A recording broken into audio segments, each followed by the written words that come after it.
මගේ කෝටිපති යාළුවා 5 වෙනි කොටස. මේ කොටසෙන් මම කතා කරන්න බලාපොරොත්තු වෙන්නේ තවත් වැදගත් කාරණාවක් ගැන. මේකට කියනවා අපි බලා සිටීමේ උගුල. මම අපෝ කියන්න බලා සිටීමේ උගුල. එහෙම නැත්නම් waiting trap එක කියලා.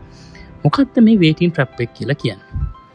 ගොඩක් වෙලාවට ඔයාට ව්‍යාපාර අදහස් නැත්නම් ඔයාට ඉන්වෙස්ට් කරන්න, එහෙම නැත්නම් ඔයාට කොටස් වෙළඳ පොලින් කොටස් ලබා ගන්න, කොටස් මිලදී ගන්න කියලා හිතෙනවා.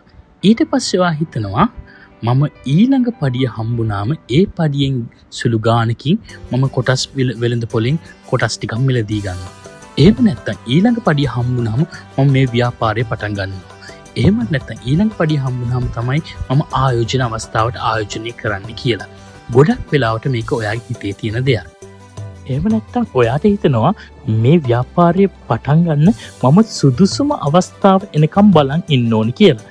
ඇත්තටම කියනවා නම් එහෙම දෙයක් නැහැ. සුදුසුම අවස්ථාව කියලා දෙයක් නැහැ.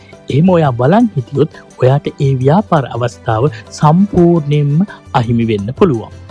ඔයා ඉන්වෙස්ට් කරනවා නම්, එහෙම නැත්නම් ඔයා යම් කිසි ව්‍යාපාරයක් පටන් ගන්න හිතනවා නම් ඒක පටන් ගන්න තියෙන හොඳම අවස්ථාව තමයි දැනට අවුරුදු 10කට කලින්.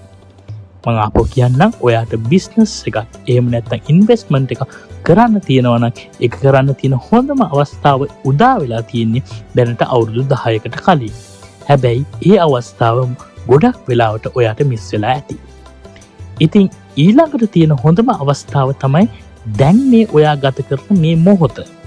දැන් මේ මොහොත කියන්නේ ඔයාගේ ව්‍යාපාරය පටන් ගන්න, ඔයා ඉන්වෙස්ට් කරන්න, ඔයා කොටස් වෙළඳ පොලෙන් කොටස් ලබා ගන්න තියෙන හොඳම අවස්ථාව.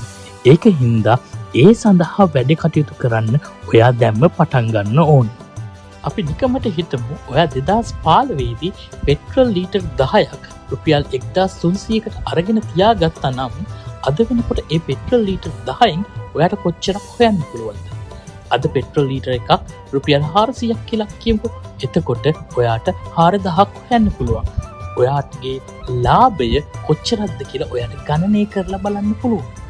ඉතින් ඒ වගේ තමයි අවුරුදු ගානකට කලින් ඔයා යම් කිසි දෙයක් පටන් ගත්තා නම් අද වෙනකොට ඔයාගේ ලාභයත් දෙගුණ තෙගුණ වෙලා තියෙනවා.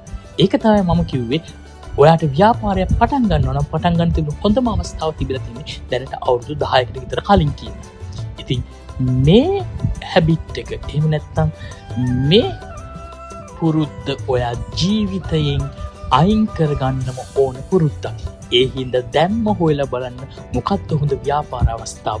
දැම්ම හොයලා බලන්න මොකක්ද හොඳ ඉන්වෙස්ට්මන්ට් එක ඔයාට ඉන්වෙස්ට් කරන්න පුළුවන් කියලා අදම පටන් ගන්න. ඒකෙන් ඔයාට මේ හැබිට් එකකින් ඈත් වෙන්න පුළුවන්.